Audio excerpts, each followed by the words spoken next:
Welcome to Talking in Stations. This is David. Oops. This is Matterall. Actually, I go by David Matterall, so it works both ways. Welcome. It's the February 16th, and today we have a special treat. Two people on two different sides of a war, I guess, or some kind of conflict going on in Tribute in the North. So I want to introduce first Murray. What's the last name? Murray Rothbardo. How you doing, Murray? It's nice to see you here. And also, we have Noraus from Fraternity. How you doing, Noraus? Hey guys. Cool. I'm going to actually light up boxes so people can see. All right. We'll even go to this style. Okay, we got some cool stuff. We're going to look at what's going on in the Tribute area. So welcome back, Noraus. It is, I want to say Happy New Year. Oh, thank you.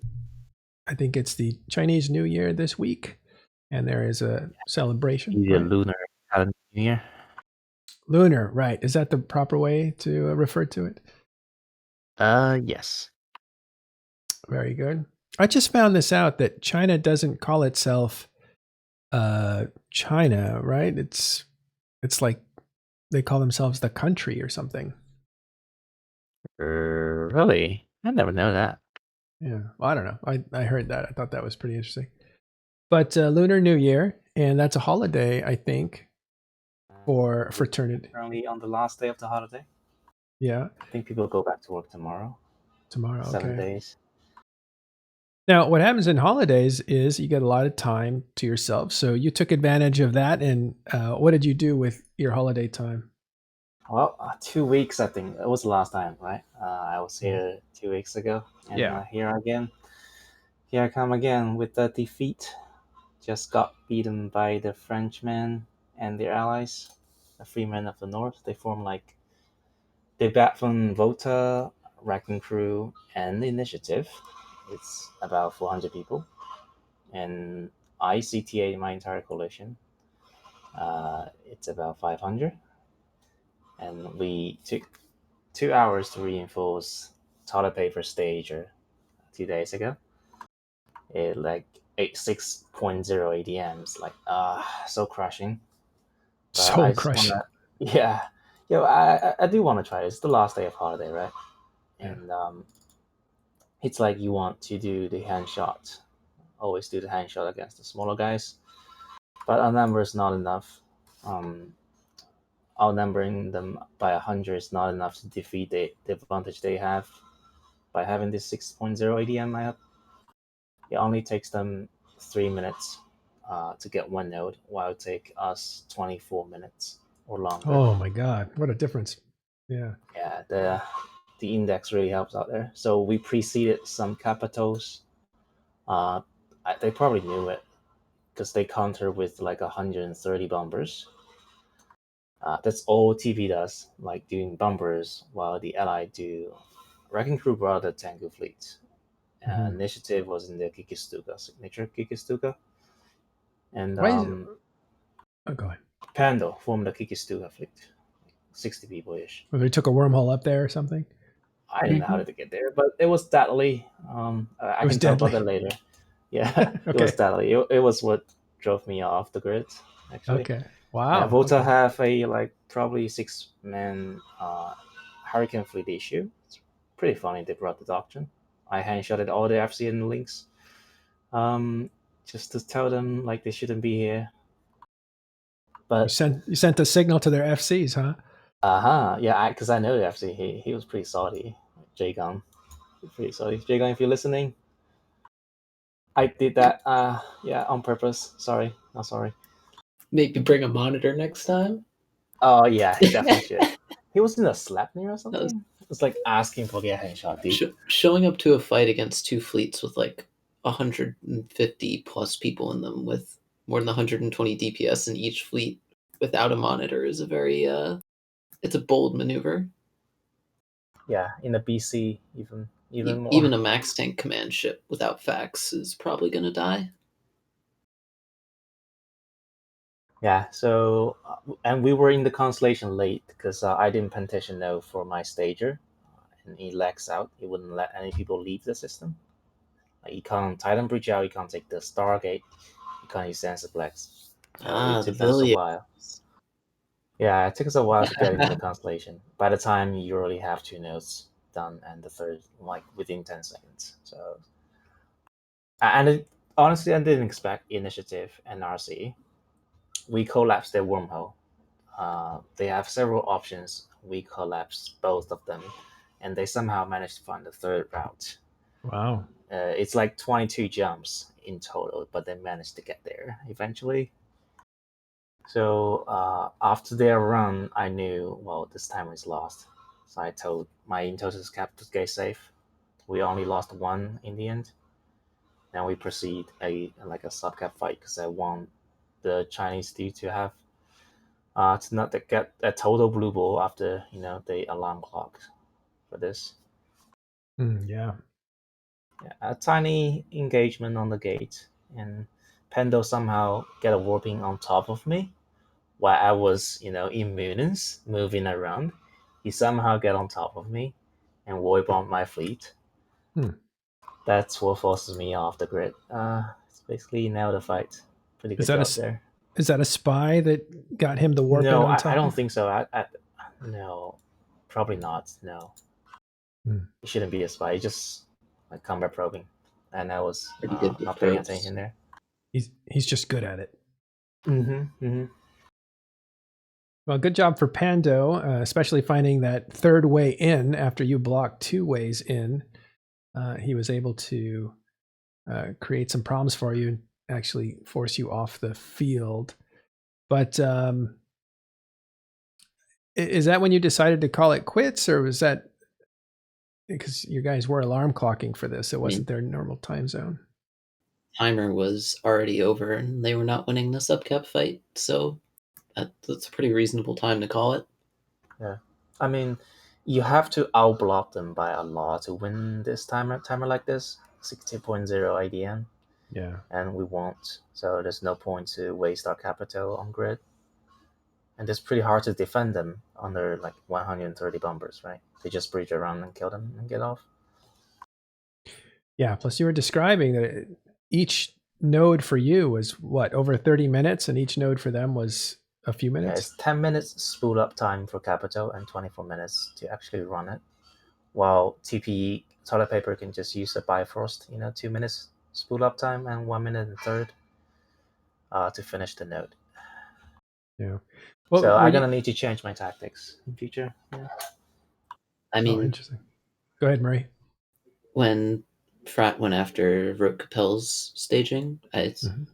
tactics were similar. The difference was just instead of only being about 100 and something odd Yeah. people without capital advantage, Yeah. the numbers were something like 3-1 or something, True. somewhere between 2 and 3-1. And at that point, they can afford to just sit a fleet on every node, and there's not much you can do about it. Credits to TP though. They do know their stuff about Intosis. They choose the best tools possible they have. Like if today, like supposedly if we cut RC completely out of this, and they're alone with Vota and Initiative, they still make the best move to kill my Intosis capital and use a lot of ECM burst, and small gains to force my subcapital Intosis off. We can't make any mistake. One node worth 5 of their nodes, so it's the right move to do. And they do have triple of your numbers, right? Right. Well, this was, I guess, a missed opportunity then to strike a pretty important blow to toilet papers, their French alliance, to their iHUb. That's what this battle was about. Yeah. Now, I have this fight happening in many different systems. So, which actual system was it in? The subcup fight was in HW tech, right? Oh, is that there? Okay. WH Tech J. But it's a south fight, so there's going to be stuff all over the constellation. Yeah, we choose to fight HW, which is like in center of tribute. Right there So in the middle. Yeah. yeah, because we can get out of the constellation easier. Mhm. And I imagine it extended to D7. I did hear earlier something about D7. Is right here. D7 is the stager, Okay. and WH is one system next to it. And you have the Veil of Silence system, which we control. Mhm. So I choose to fight in WH. We can get a better extraction if things go south. Yeah, that makes sense. All right. Well, what's next for you guys? I've already announced to move stager closer.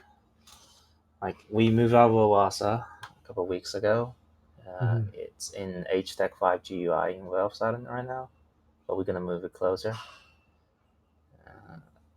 TP probably will like it because they claim to can they can farm us impunity.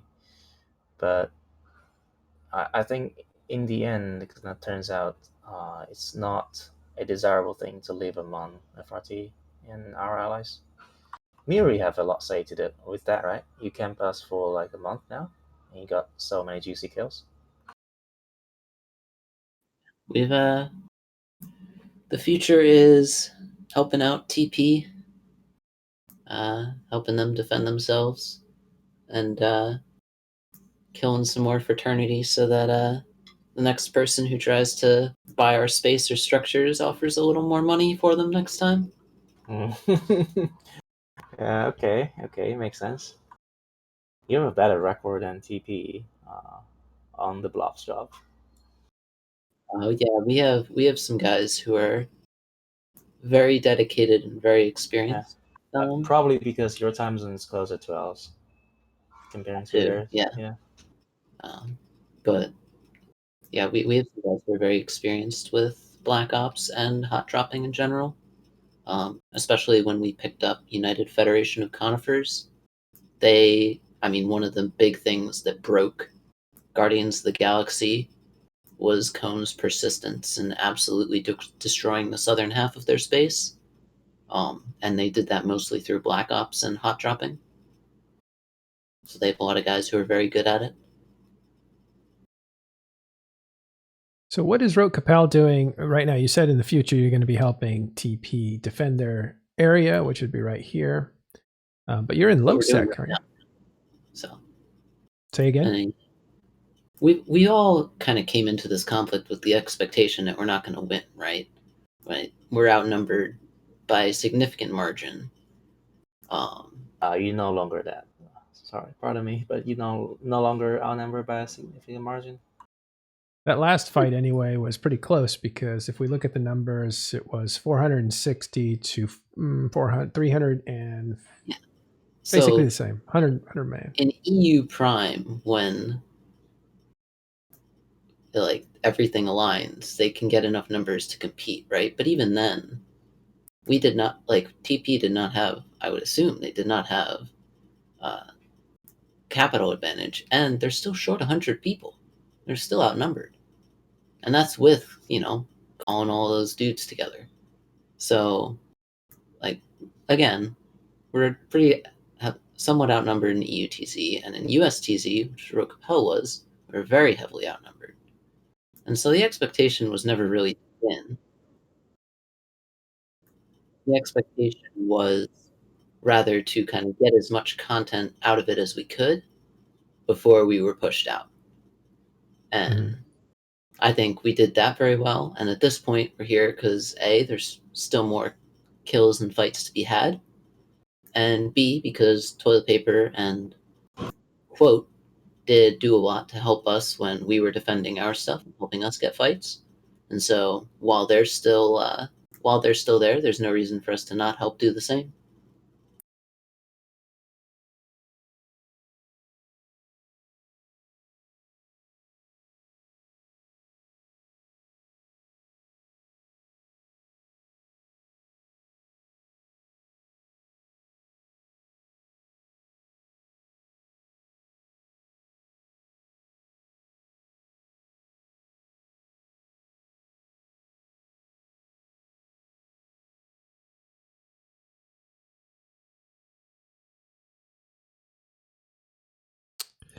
Yeah, I was muted. Sorry. I had to give some instructions in real life. Here we go.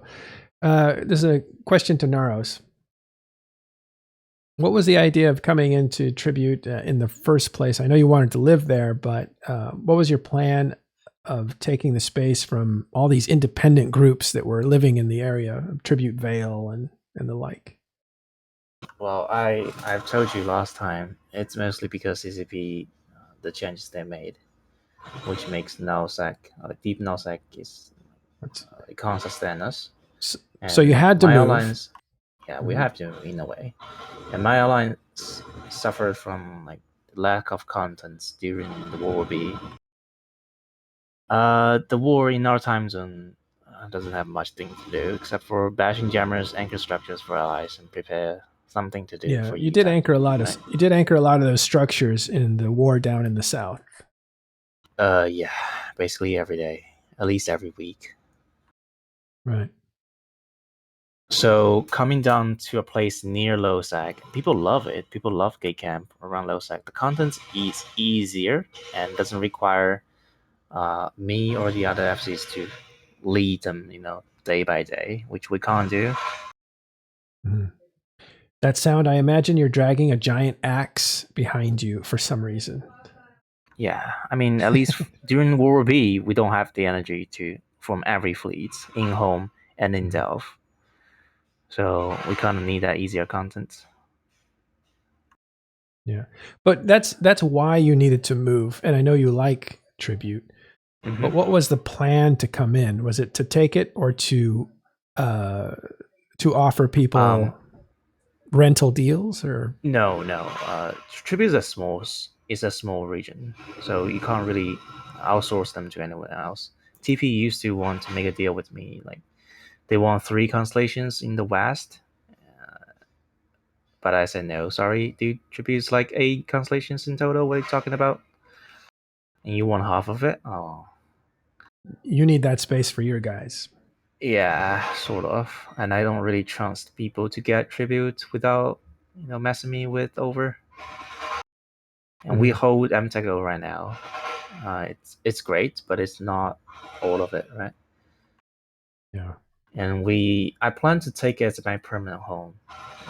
My next stage as my permanent home, unless I get evicted again by someone. Yeah. So it looks like Rote Alright. Kapelle is in there. Do you not have any more space in Tribute? Rookabelt they took TCU where I have the iHUb, and they have a Oh, I Keep see. Star in MTECO. We kind of Yeah. like a working relationship with each other.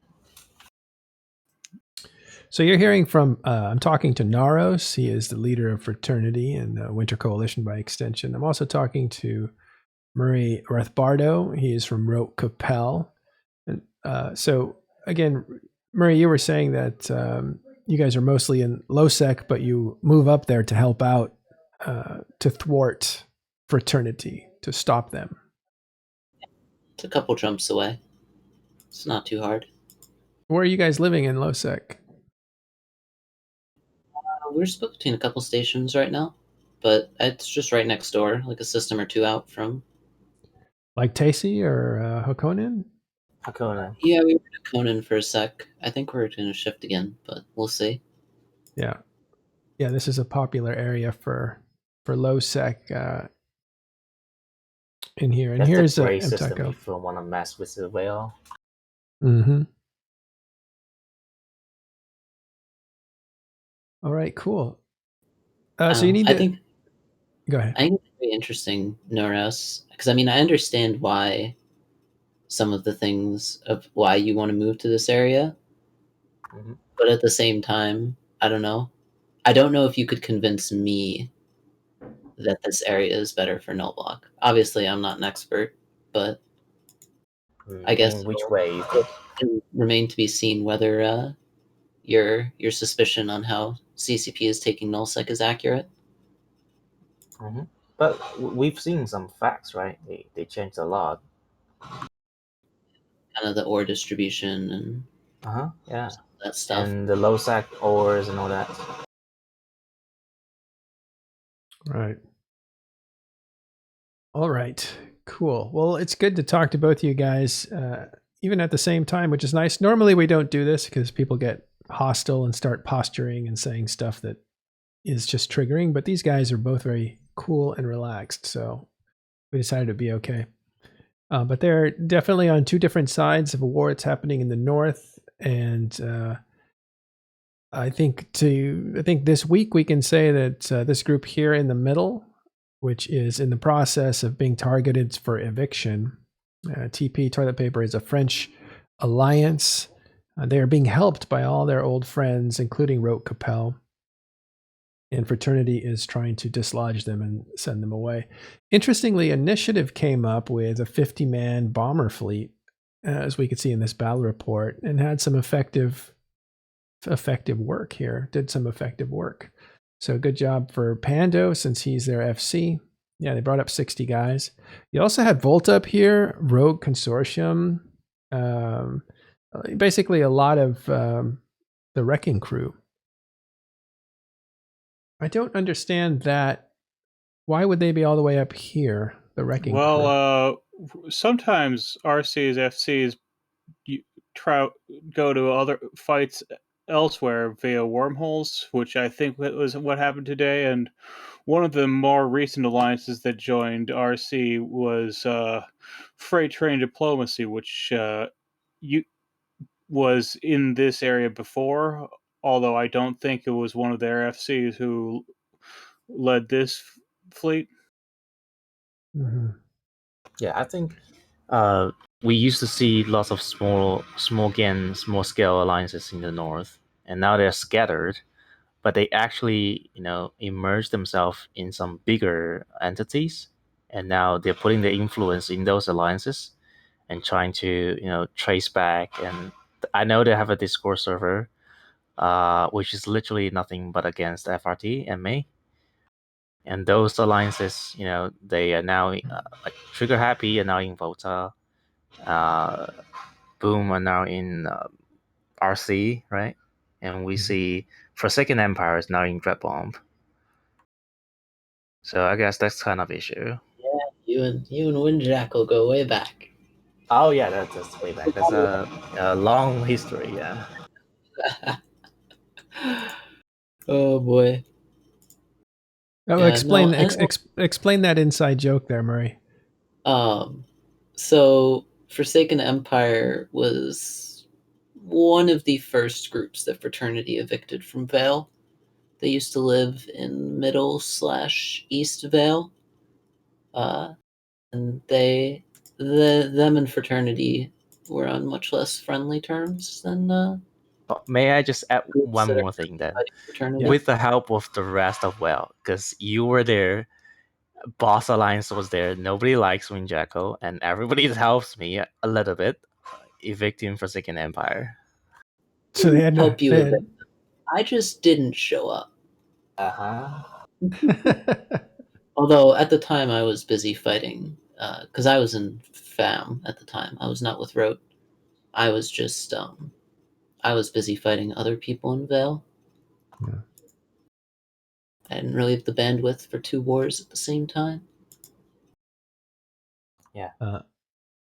Thanks for raid. So Forsaken Empire or super toxic is what Luke Ananar says there. And I think I remember, and I don't. I'll put it nicely. Lord Servant, who's one of the people who ran Forsaken Empire, has a very, very strong personality. And there's some people, that guy was a controversial figure.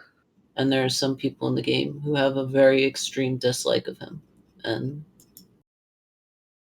that tends to bleed into how they consider the entire group. I see. Well, that's what I heard, that when they had imploded, that people weren't that upset about it. So that's just what I heard about it. Thanks, CD, by the way. Appreciate it. All right, so you took care of them, but your plan is to take over Tribute and Vale and to move in your guys. And you have to do that because you're adapting to what the game has changed to. Which is interesting, Noraus. You're somebody who's a thinker. You're looking ahead. You said last time we talked that you probably moved too late or a little bit later than you should have when you saw the writing on the wall that Oasa was no longer going to be the kind of place you needed it to be. Looking forward, do you think other alliances after maybe this war in Delve or whatever happens are going to have to like evolve? Or do you think they can go back to what they were doing before? I think, honestly, Legacy and Pantheon Alliance, including Imperium, including Goonswarm itself, they still don't have the time, or they don't have the time to actually plan out their next step. They're still kind of They're still stuck in this fighting. war. Yeah. So until the fight ends, probably they already start to think about next move, but they don't have the time to actually execute the plans for those. Uh-huh. Well, our time zone is kind of relatively quiet, which gives me more time to think and execute my plans. And my situation, it's a bit more urgent because I've been losing lots of pilots, not to the other alliance, but out of the game. They just don't think if it's fun anymore or something. So we've reached that point where people kind of finish their initial accumulation and start to want to do PvP and find out, well, there's not much things to do. Are they so after you get settled into tribute, if it works out for you, do you think some new players will be attracted to the kind of gameplay that's going to be available to them? Yeah. I mean, because I don't think that deep space ratting is going to be what it was before ever again. And deep space ratting will get boring at that point when people have enough ESC, right? Right. But if you see the Korean community, we have Siege Green. They live in low sec, which is a pretty smart decision. Yeah. And because they always have the constant contents flowing around them, even when their main FC is not around, they can do that just by themselves. It's automatically like the contents goes after them, which is what I wanted to do. Like if you live 7 jumps from Jita, I bet you can find something to do by yourself. Yeah. Interesting. So you're making that move to adapt, and low sec might be a new place to find some excitement for your guys. Keep the variety up. Yeah. What do you think is going to happen with this war? By the way, are you out of the war? Because you seem to be up here in the north. Are you fighting? We just anchored in Asbel behind 1DQ yesterday. Of course, Wins was holding my hand. I couldn't do it for like whole week until Wins came. Yeah, like he actually gave us a lot of advice during that fight, so we couldn't do it without him. Yeah. You said Vince Draken from NC Dog? Mm-hmm. Yeah. It's our time for him to be there, right? Yeah. I think it's this morning. Yeah. Right. So he helped you out and gave you some instructions and stuff. He helped us out and took the NC fleet himself. Where was that? In AW8, we managed to anchor an Asbel in there. That's behind 1DQ. Wow, an Asbel. I see. Because that's usually what you drop as a forward operating. I think you can drop in a high ADM system. Yep. Yeah. Sorry, it's 8W8. Oh, that's me, not you. 8W. WA system. Bam. Oh, I should have known that one. I used to roam around here. So AW8 dropped an Asbel. That is one of the first. Quite hard. Yeah, that's the last. That's the last constellation, really, that Imperium has in this Delve area, because this is probably going to be contested. We're looking at the screen now. This Helm's Deep constellation is the last one up, and that'll be contested tomorrow. And in all likelihood, most of it will go down, and it'll probably be finished off soon after that. Over here, this is just cleanup work, I believe, although there's some fighting going on there. So this constellation with 1DQ is the last constellation, and you have already put down a structure in it. Is that the first structure or the second in that constellation from Pappy? It's the third. We already have 3 Tech D and N Tech 8. But that's the Okay. first behind 1DQ. I see. So this strategy, though, we've seen it play out, and of course, it was played out in your war with Fraternity versus Legacy. Sorry, Winter Coalition versus Legacy Coalition, and that is you put down structures anywhere into the system, and then you start putting structures on the same grid as the structure that you're aiming for, or whatever. Yeah. And then you're basically slowly crawling towards pushing their structures into destruction. It's very important for soft timers as well, because when you have structures in the constellation, it gives you places for your smaller groups and your fleets to sit, tether, repair, and have safe spots to stand in as the fight evolves across the constellation. Whereas without them, you're sitting in safes, getting probed, and you're constantly under threat. Yeah, my understanding is that, I mean, I'm just looking at this and trying to be objective, is Delve's in real trouble right now. I know 1DQ can be defended for a while, but the ADMs are ticking up for Pappy. And at a certain point, they'll be able to seal off systems to themselves and go to work on them with subcapitals. And actually capitals, because once you can jam out the opponent's capitals, you can take things down even faster with less effort. But there are 40 keep stars in Delve, I think, or more, maybe even 50, 60. Isn't that going to take a long time? Well, I'm not sure if I should answer this question, but yeah, probably not yet. We probably have some more creative ways to kill keep stars in future. Yeah, that's pretty much about it. Yeah. All right. I won't push too much because you probably can't tell me much, but it is also a situation where I believe the Pappy has said it's going to take another 3 to 4 months for this war to end. But when they feel this war is over is when they have basically erased all the Imperium structures in Delve. Have you heard that, or do you have a finish line for your guys? We're pretty much aligned with Panpan on this issue. We regularly talk with each other's, me and the other Panpan leaders, to sort out like how we're gonna do this next step.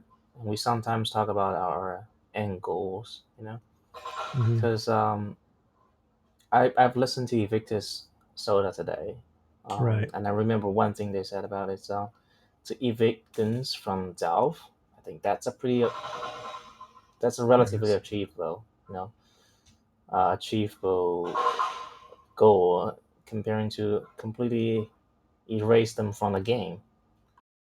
Right. Yeah. Yeah. So the Evictus leader here, he just did a State of the Alliance or a meeting. I don't know what this was, but it was some kind of a meeting there. Evictus Alliance meeting is what it's called, on the 13th. And I haven't heard it all, as you can see, but from what I understand, Gregorian, you heard more of it than I did. What was the gist of it? I haven't listened to the whole thing, but he said that they weren't planning on making the Imperium just quit the game, like is often presented at the goal is often presented as, because that would honestly be too much work and not really a great outcome anyway. Right. But so it's not about kicking people out of the game or erasing them or whatever else, but it is about destroying the Imperium as much as they can on the ground in Delve, which appears to be, it's not being done right now. There are a lot of structures being destroyed, but they are certainly controlling a situation with the subcapital superiority to be able to do it in the future, I think. I think it'll depend a lot too on how it ends, right? And I know that sounds silly, but in event of a Pappy victory, what does that look like? Does it look like goons moving their supers via Keepstar to maybe getting them into Fountain and getting out and having their fleet somewhere else that they can do something with it? Or does it look like goons turtling in 1DQ until there's nothing they can jump to in range, and then being forced to either asset safety or try using and them. like off and do something with that? Because if that's the case, then it might look a lot more difficult for goons to try and regain their footing 2-3 months down the line when they start pulling the super fleet out of asset safety, trying to pay for all that pulling stuff out of asset safety, and then finally trying to sort out what they want to do next. Yeah. It's silly to think you can drive someone from the game. You can just take away their things in the game. And it seems to me like what's happening is there's a circle that's closing in on 1DQ, and the players might be able to take off if they want and reappear anywhere they want, of course. But like those Titans can't, they have to find a way out and that sort of stuff. So it seems to me like eventually it's going to get to a point where the Titan question has to be settled. What happens to the Titans on both sides? Where do they end up? So it'll be interesting to see. Also, one other take that the leader of Invictus was saying that I thought was interesting is MTAC2 here. You can see it's right here. A system where about 130, I think, is the number that is put out there. Titans are still there from Pappy's side, still buried, and they are still being camped by the Imperium.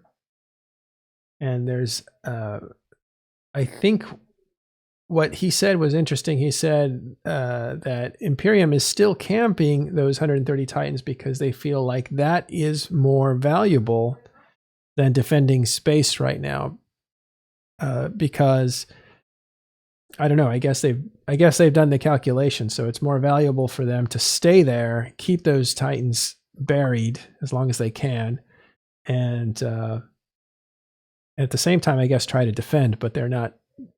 I don't know if they're having a full effort of defending. There was a ping yesterday from the Imperium, according to a source over on the Pappy side. So it is a Pappy source, but basically said that they only got 80 people in a fleet, and this was like not one of their top FCs, but one of their pretty well known FCs. So that seems like a very low number for a coalition.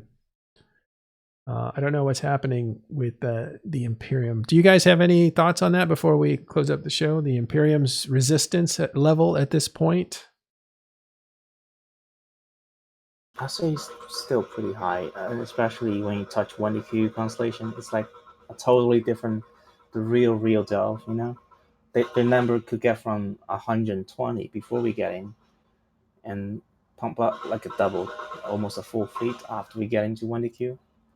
Which So is it's also the reason why it's so hard to get into 1DQ, because it's a problem to get out always. So they they form really fast if you get near 1DQ. Yeah, that's my experience in my time zone. I'm not sure about the EU and the US. Oh, so in your time zone, they can still put like 250 people. Yeah, they did yesterday on the field. They did good. That's a pretty strong reaction. All right, cool. Marie, you have anything else? The only thing I'd say is I've been feeling a little vindicated over the course of these couple of weeks, because for a long time, a lot of people are very dismissive of the groups that lived in Tribute and Vale, and kind of said like, oh, like, any null block comes over, they would just push them over and they'd be gone. And I'd consistently said that unless they were willing to bring their super fleet down to do it, they would not be able to get anywhere. And I like to think that I've been proven right on that point, at least. Well, do you think Super Cap will matter today? I think in this very specific fight, it may not have mattered as much, but the super capital umbrella changes a lot of calculations in how we fight and how people fight against those odds. And without the supers there, it would be a lot easier to do a lot of what you can do to punch up. Which feels a little vague, but it does. Okay.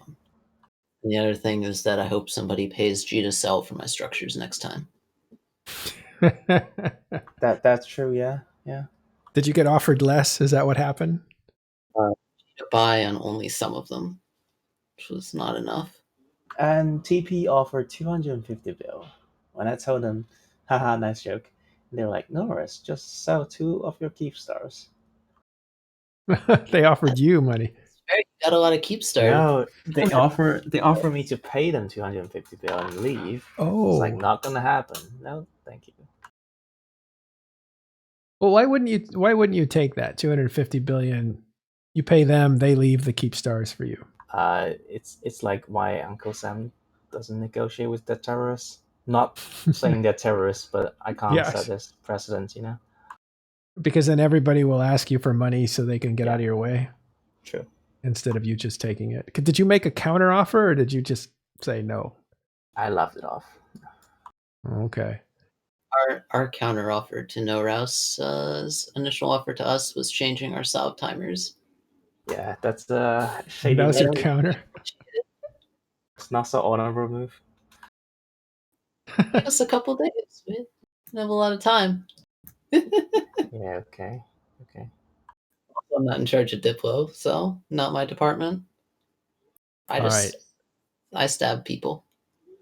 Yeah, that's a funny counter reaction. You did it without informing them, I'm sure, so that you basically. Well, yeah, you don't go, hi, I'm moving my salve timers away from you. If you could just wait a couple of days, I'd appreciate it. That's generally not how that works. Yeah. All right, Noraus, anything else that you wanted to discuss, or did you say No, really. It's been very pleasant discussion. Good. Thank you. Yeah. All right. Thank you, Noraus, and thank you, Murray. Appreciate that. We've got just thanks for joining us. We've got just one more thing here that we wanted to cover, and that is a little something with not the Prometheus. Well, I don't know. We talked about this yesterday at BTAC-R. Actually, you saw it live. We not live, but recorded right after it happened. That was the BTAC-R station was blown up. We showed you that footage at the same time we talked to Sedo. And we also wanted to take a look at, how did I lose it? You mean the Sotillo? Yeah, Sotillo, yeah. I had it up here. Yeah, someone who, well, yesterday we noted that one of the Sotillos that was killed on Sunday, there were 3 total, one of which hasn't hit Z Killboard yet, was the first Sotillo to ever be killed with a specific Tech 2 rig. And someone was looking at the kill mail and noticed that also, well, this probably isn't really a huge deal. It's just interesting to notice that it was clearly, someone was clearly building with Tech 2 blueprint originals in it.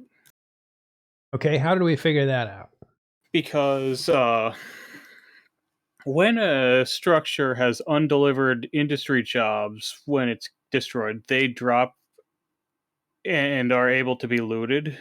So they dropped in stacks that are not only too large to have come from a BPC, but also match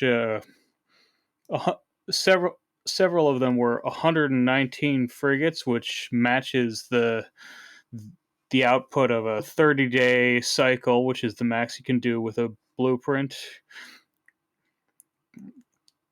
A 30-day cycle of in Sotillo with the kind of rigs that one had. Right. I'm looking at their stuff. I don't see the quantities here. A lot of capital parts, though. But this was the very expensive Sotillo. Is that the one we're talking about? Yeah. Hmm. So you'll look at like several types of Tech 2 frigates, interceptors and Anyos. So Mhm. most of them are 119 and stacks of Oh, 100, gotcha. and Okay. 119 is the 30-day cycle from a BPO. See it. So malediction, 119. Aries, 119. Okay, that makes sense. And there's no way that could be. It's too big a coincidence that could be Yeah, blueprint copies. and even that wasn't the amount that you get from a 30-day cycle, it's also you can only get no, less than a tenth of that per job you can with a blueprint copy. Right. So that makes sense. Wow. So, but that doesn't mean that anybody lost an Aries or malediction BPO, which is very rare, right? Because those are T2 ships. Right. Those went where? They're asset safety to Ermelin now. Okay, so that whoever owned those still has them. It's just that they didn't get to deliver these Aries and maledictions before this was destroyed. And because there's no market value on a Tech 2 BPO, there's no asset safety fee. Oh, I see. So Where- even those, yeah, these things are priceless. Like 20 bill, it'll be basically free to pull out of asset safety. Right. The only thing that happens with the BPOs, right, because there's no actual market price for them, since those things were gotten through research a long time ago. They closed all that up. You can't get those anymore. So they have no price on the market. They're never sold on the market. They're sold from person to person. They're too valuable to sell on the market. And the same thing happens with a lot of specialized ships, like Alliance tournament ships. BPOs actually can't be sold on the market because the research makes it impossible to trade via market, because it's now a unique item and not some commodity that is interchangeable with any other item like that. Oh, that's interesting. Also, interestingly, there are some ships that sell so rarely on the market that they just don't have a listed price. So when they are asset safety, they actually don't have a big, they don't have a 5 or 15% fee associated with them. And we're talking ships like the Vanquisher, or I think even what's the big Caldari one? Yeah, I think it's, the Vanquisher, I think, is the Serpentis faction Titan. Also, there's the Nyx version. Oh, what's that one called? The Vendetta. Yeah. So I've noticed that those things get assets. Ships like those, faction Titans, faction super capitals, will sometimes get asset safety and have really like a 1 to 2% fee associated with them instead of the typical 15%, which is very interesting. Same thing with BPOs. That's why we brought it up to begin with, but it's all very interesting. All right. Well, thanks guys again for coming by. And oh, by the way, Gregorian, do you have any other piece of news that we should say before we go? Not that I can think of. Why do you say that with a question mark? I don't know of any other news right now. Gotcha. All right. Well, I want to say thanks very much for joining us for Talking in Stations. We'll be back tomorrow with more EVE Online news for you. Until then, we'll transfer you over to Trash Talk Tuesday, which is starting right now. And don't forget to support us any way you can, either through Twitch subscriptions. Use your Prime subscriptions. Those are free, and we would appreciate those. Or you can always go to patreon.com/Matterall and help us out that way as well. And if you can't do any of that, just give us upvotes, hit subscribe on our YouTube channel. That's youtube.com/talkinginstations. And don't forget, we have daily podcasts. These daily shows that you're listening to now get put on YouTube, but they also now have a podcast. You can find that on Spotify. It's called EVE Online Newsday. So for everybody that is watching us, thank you guys, and we will see you tomorrow.